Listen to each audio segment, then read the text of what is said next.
KL ಕನ್ನಡಿಗನ ಮತ್ತೊಂದು ಹೊಸ ವಿಡಿಯೋಗೆ ನಿಮಗೆಲ್ಲರಿಗೂ ಸ್ವಾಗತ.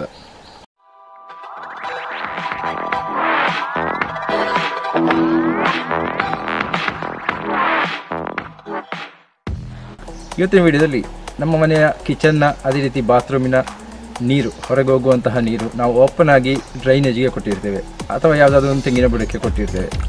ಇದರಿಂದ ಆಗುವ ಸಮಸ್ಯೆ ಏನಂದರೆ, ರಾತ್ರಿ ಸಮಯದಲ್ಲಿ ಈ ಓಪನ್ ಪೈಪಿನ ಮುಖಾಂತರವಾಗಿ ಸಣ್ಣ ಸಣ್ಣ ಕ್ರಿಮಿಕೀಟಗಳು, ಅದೇ ರೀತಿ ಜಿರಳೆಗಳು ಮತ್ತು ಸಣ್ಣ ಸಣ್ಣ ಹಾವುಗಳು ಮನೆಯೊಳಗೆ ಬರುವ ಸಾಧ್ಯತೆ ಇದೆ. ಆದ್ದರಿಂದ ಇದರಿಂದ ಆಗುವ ಸಮಸ್ಯೆಗೆ, ಅಂದರೆ ಈ ಕ್ರಿಮಿಕೀಟಗಳು ಒಳಗೆ ಬಾರದಂತೆ ಯಾವ ರೀತಿ ಇದನ್ನು ತಡೆಗಟ್ಟಬಹುದು ಅನ್ನುವಂತಹ ಒಂದು ಮಾಹಿತಿಯನ್ನು ಇವತ್ತಿನ ವಿಡಿಯೋದಲ್ಲಿ ನಿಮಗೆ ಕೊಡ್ತಾ ಇದ್ದೇನೆ. ಆದ್ದರಿಂದ ವಿಡಿಯೋ ಕೊನೆ ತನಕ ನೋಡಿ. ವಿಡಿಯೋ ನೋಡೋದಕ್ಕಿಂತ ಮುಂಚೆ ಚಾನಲ್ ತಪ್ಪದೆ ಸಬ್ಸ್ಕ್ರೈಬ್ ಮಾಡಿ. ಹೋಗೋಣ ವಿಡಿಯೋಗೆ. ಫಸ್ಟಿಗೆ ಈ ಡ್ರೈನೇಜ್ ಪೈಪ್ ಯಾವ ಅಳತೆಯದ್ದು ಅದೇ ಸೇಮ್ ಸೈಜ್ನ ಒಂದು ಪೀಸ್ ಪೈಪನ್ನು ತೆಗೊಳ್ಬೇಕು.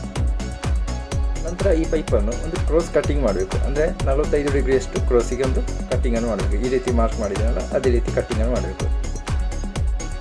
ನಾವು ಮಾರ್ಕ್ ಮಾಡಿದಂತಹ ಮೇಲಿನ ಭಾಗದಲ್ಲಿ ಒಂದು 2 ಸೆಂಟಿಮೀಟರಷ್ಟು ಒಂದು ಸ್ಲೀವನ್ನು ನಾವು ಇಲ್ಲಿ ಬಿಟ್ಟಿದ್ದೇನೆ. ಅದು ಯಾಕೆಂದರೆ ನಾವು ನೆಕ್ಸ್ಟ್ ಅದಕ್ಕೊಂದು ಲಾಕ್ ಅಳವಡಿಸಲಿಕ್ಕಿದೆ. ಆದ ಕಾರಣ ಒಂದು 2 ಸೆಂಟಿಮೀಟರ್ನಷ್ಟು ಇಲ್ಲಿ ಸ್ಲೀವನ್ನು ಬಿಟ್ಟಿದ್ದೇನೆ. ನೋಡಿ, ಈ ರೀತಿ ಸಿಗ್ತದೆ. ಇಲ್ಲಿ ನೋಡಿ 2 ಸೆಂಟಿಮೀಟರ್ ಒಂದು ಸ್ಲೀವನ್ನು ಬಿಟ್ಟಿದ್ದೇನೆ. ನಂತರ ಮತ್ತೊಂದು ಪೀಸ್ ಪೈಪನ್ನು ತಗೊಂಡು ಈ ರೀತಿ ಮಾರ್ಕ್ ಮಾಡಿದ ರೀತಿಯಲ್ಲಿ ಉದ್ದಕ್ಕೆ ನಾವು ಕಟ್ ಮಾಡಿ ತೆಗಿಬೇಕು. ನಮಗೆ ಇದನ್ನು ಒಂದು ಶೀಟ್ ರೂಪದಲ್ಲಿ ಮಾಡಲಿಕ್ಕೋಸ್ಕರ ಈ ರೀತಿ ಉದ್ದಕ್ಕೆ ನಾವು ಕಟ್ ಮಾಡಿದ್ದೇವೆ. ಈ ರೀತಿ ಸ್ಟವ್ನ ಮೇಲೆ ಇಟ್ಟು ಇದನ್ನು ಬಿಸಿ ಮಾಡುವುದು. ಬಿಸಿ ಮಾಡಿದ ಕೂಡಲೇ ಈ ಪೈಪ್ ಮೃದು ಆಗ್ತದೆ. ಮೃದು ಆದ ಕೂಡಲೇ ಈ ಪೈಪನ್ನು ನಾವು ಓಪನ್ ಮಾಡಿ ಲೆವೆಲ್ ಮಾಡಲಿಕ್ಕೆ ಸಾಧ್ಯ ಆಗ್ತದೆ. ಅಂದರೆ ಒಂದು ಶೀಟ್ ರೀತಿಯಲ್ಲಿ ನಮಗೆ ಇದನ್ನು ಮಾಡಿ ತೆಗಿಬೇಕು. ಒಳ್ಳೆ ಮೃದುವಾದ ನಂತರ ನಾವು ಇದನ್ನು ಓಪನ್ ಮಾಡಿ ನೆಲದ ಮೇಲೆ ಇದನ್ನು ಬಿಡಿಸಿಟ್ಟು ಅದರ ಮೇಲೆ ಒಂದು ಟೈಲ್ಸ್ ಪೀಸನ್ನು ಇಟ್ಟರೆ ಅದು ಶೀಟ್ ರೂಪದಲ್ಲಿ ಈ PVC ಪೈಪ್ ಬರ್ತದೆ. ನಂತರ ನಾವು ಫಸ್ಟಿಗೆ ಆ ಕ್ರೋಸ್ ಕಟ್ಟಿಂಗ್ ಮಾಡಿದಂತಹ ಪೈಪನ್ನು ತಗೊಂಡು ಈ PVC ಶೀಟ್ನ ಮೇಲೆ ಇಟ್ಟು ಅಲ್ಲಿ ಮಾರ್ಕ್ ಮಾಡಬೇಕು. ನಂತರ ನಾವು ಆಗ ಕಟ್ ಮಾಡುವಾಗ ಒಂದು 2 ಸೆಂಟಿಮೀಟರ್ನ ಒಂದು ಸ್ಲೀವನ್ನು ಬಿಟ್ಟಿದ್ದೇವೆ. ಅದೇ ರೀತಿ ಈ ಶೀಟಿನಲ್ಲೂ ಕೂಡ 2 ಸೆಂಟಿಮೀಟರ್ನ ಈ 2 ಸ್ಲೀವನ್ನು ಬಿಡಬೇಕು. ಅದು ನಿಮಗೆ ಮುಂದೆ ಈ ವಿಡಿಯೋ ನೋಡುವಾಗ ಗೊತ್ತಾಗ್ತದೆ ಅದು ಯಾಕೆ ಅಂತ ಹೇಳಿ. ಮಾರ್ಕ್ ಮಾಡಿದ ನಂತರ ಈ ಮಾರ್ಕ್ ಮಾಡಿದ ಅದೇ ಭಾಗದಲ್ಲಿ ನಾವು ಇದನ್ನು ಕರೆಕ್ಟಾಗಿ ಕಟ್ ಮಾಡಬೇಕು. ನೋಡಿ, ಕಟ್ ಮಾಡಿ ತೆಗೆದ ನಂತರ ಈ ರೀತಿ ಸಿಗ್ತದೆ. ಇಲ್ಲಿ ನಾವು 2 ಸೆಂಟಿಮೀಟರ್ನ 2 ಸ್ಲೀವನ್ನು ಇಲ್ಲಿ ಬಿಟ್ಟಿದ್ದೇವೆ. ಕರೆಕ್ಟಾಗಿ ನೋಡಿ, ಈ ರೀತಿ ನಾವು ಕಟ್ ಮಾಡಿ ತೆಗಿಬೇಕು.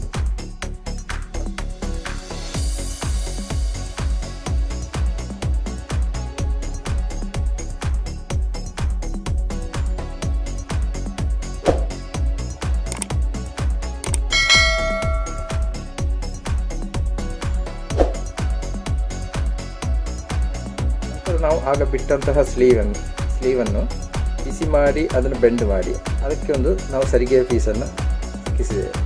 ಅದು ಯಾಕೆಂದರೆ ಒಂದು ಲಾಕ್ ಸಿಸ್ಟಮ್ ರೀತಿಯಲ್ಲಿ ಮಾಡಲಿಕ್ಕೋಸ್ಕರ ಈ ಸರಿಗೆ ಪೀಸನ್ನು ಸಿಕ್ಕಿಸಿದ್ದೇವೆ.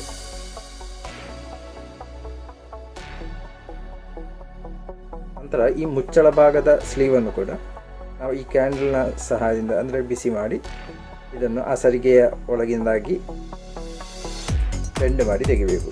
ಆಗ ಒಂದು ಲಾಕ್ ರೀತಿಯಲ್ಲಿ ಆಗ್ತದೆ. ಈ ಮುಚ್ಚಳಕ್ಕೆ ಒಂದು ಲಾಕ್ ಬಂದ ರೀತಿಯಲ್ಲಿ ಆಗ್ತದೆ.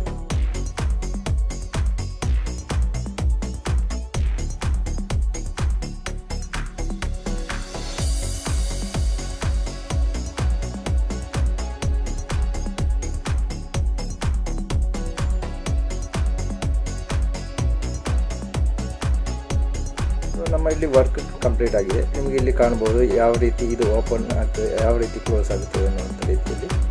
ಅದೇ ರೀತಿ ನೆಕ್ಸ್ಟ್ ಇದನ್ನು ನಾವು ಫಿಕ್ಸ್ ಮಾಡುವಾಗ ಇದರ ಹೇಗೆ ವರ್ಕ್ ಆಗ್ತದೆ ಅದು ನಿಮಗೆ ಕರೆಕ್ಟಾಗಿ ತಿಳಿಯುತ್ತದೆ. ನಾವಲ್ಲಿ ಫಿಕ್ಸ್ ಮಾಡಿದ ನಂತರ ನಿಮಗೆ ತೋರಿಸ್ತೇವೆ.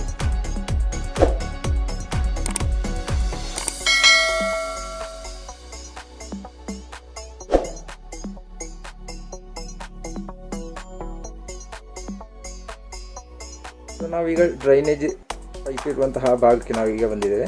ನಮಗೆ ಇದರಲ್ಲಿ ಈ ಪೈಪಲ್ಲಿ ಆಲ್ರೆಡಿ ಕಪ್ಲಿಂಗ್ ಇದ್ದ ಕಾರಣ ನಮಗೆ ಇದನ್ನು ಈಸಿಯಾಗಿ ನಮಗೆ ಇದರಲ್ಲಿ ಜಾಯಿಂಟ್ ಮಾಡಲಿಕ್ಕೆ ಸಾಧ್ಯ ಆಗ್ತದೆ. ಇಲ್ಲ ಇದ್ದರೆ ನಾವು ಮತ್ತೊಂದು ಹೊಸ ಜಾಯಿಂಟನ್ನು ತಂದು ಇದಕ್ಕೆ ಕನೆಕ್ಟ್ ಮಾಡಬೇಕಾಗ್ತದೆ. ಅದರಿಂದ ನಾವಿಲ್ಲಿ ಇದನ್ನು ಕನೆಕ್ಟ್ ಮಾಡ್ತಾ ಇದ್ದೇವೆ. ಇದಕ್ಕೆ ಕನೆಕ್ಟ್ ಮಾಡುವಾಗ ನೆನಪಿಟ್ಟುಕೊಳ್ಬೇಕಾದ ಒಂದು ವಿಷಯ ಅಂದರೆ ಲಾಕ್ ಅಂದರೆ ಮೇಲಿನ ಆ ಸರಿಗೆಯ ಭಾಗ ಕರೆಕ್ಟ್ ಮೇಲೆ ಭಾಗದಲ್ಲಿ ನಿಲ್ಲುವ ರೀತಿಯಲ್ಲಿ ಇರಬೇಕು. ಇಲ್ಲದೇ ಇದು ಪ್ರಾಪರಾಗಿ ವರ್ಕ್ ಆಗಲಿಕ್ಕೆ ಸಾಧ್ಯ ಇಲ್ಲ. ಅದರಿಂದ ಇದನ್ನು ಫಿಟ್ ಮಾಡುವಾಗ ಜಾಗ್ರತೆಯಾಗಿ ಕರೆಕ್ಟ್ ಲಾಕ್ ಮೇಲೆ ಬರುವ ರೀತಿಯಲ್ಲಿ ಫಿಟ್ ಮಾಡಿ.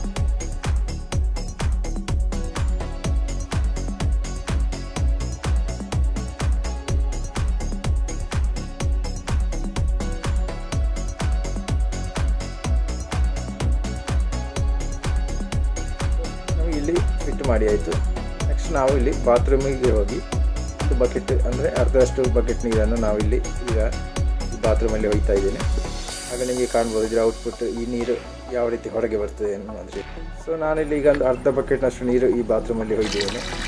ಅದೇ ರೀತಿ ನಿಮಗೆ ಸೈಡ್ ಸ್ಕ್ರೀನಲ್ಲಿ ಕಾಣ್ಬೋದು ನೀರು ಯಾವ ರೀತಿ ಹೊರಗೆ ಹೋಗ್ತದೆ. ಸೊ ಇದರ ಮೆಕ್ಯಾನಿಸಮ್ ನಿಮಗೆ ಈಗ ತಿಳಿದಿರಬಹುದು. ಹೆಚ್ಚು ನೀರು ಬರುವಾಗ ಇದರ ಬಾಗಿಲು ಅಂದರೆ ಇದರ ಮುಚ್ಚಳ ಓಪನ್ ಆಗಿ ನೀರು ಸಲೀಸಾಗಿ ಹೊರಗೆ ಹೋಗ್ತದೆ. ಅದೇ ರೀತಿ ನೀರು ಕಡಿಮೆ ಆದ ಹಾಗೆ ಇದರ ಮುಚ್ಚಳ ಕೆಳಗೆ ಬಂದು ಫುಲ್ ಕಂಪ್ಲೀಟಾಗಿ ಬಂದಾಗ್ತದೆ. ಹೀಗೆ ಮಾಡುವುದರಿಂದ ಯಾವುದೇ ಕಾರಣಕ್ಕೂ ಡ್ರೈನೇಜಲ್ಲಿರುವಂತಹ ಜೀವಿಗಳು ಅದೇ ರೀತಿ ಜಿರಳೆಗಳು ಈ ಪೈಪಿನ ಮುಖಾಂತರ ಮನೆಯ ಒಳಗೆ ಬರುವುದು ತಪ್ಪುತ್ತದೆ. ಆದ್ದರಿಂದ ಈ ರೀತಿ ಮಾಡುವುದರಿಂದ ನಮ್ಮ ಮನೆಯೊಳಗೆ ಯಾವುದೇ ಕ್ರಿಮಿಕೀಟಗಳು ಆಗಲಿ ಜಿರಳೆಗಳಾಗಲಿ ಅದೇ ರೀತಿ ಸಣ್ಣ ಹಾವುಗಳಾಗಲಿ ಮನೆಗೆ ಒಳಗೆ ಬರುವುದಕ್ಕೆ ಬಿಡುವುದಿಲ್ಲ. ಯಾಕಂದರೆ ಇದು ಫುಲ್ ಟೈಮ್ ಕ್ಲೋಸ್ ಆಗಿರ್ತದೆ. ಅದೇ ರೀತಿ ನೀರು ಬರುವಾಗ ಮಾತ್ರ ಸ್ವಲ್ಪ ಓಪನ್ ಆಗಿ ನೀರು ಹೋಗುವಷ್ಟು ಎಷ್ಟು ಜಾಗ ಬೇಕು ಅಷ್ಟು ಮಾತ್ರ ಓಪನ್ ಆಗಿ ನೀರು ಹೋದ ನಂತರ ಫುಲ್ ಕ್ಲೋಸ್ ಆಗಿ ಆಟೋಮೆಟಿಕ್ಕಾಗಿ ಕ್ಲೋಸ್ ಆಗ್ತದೆ.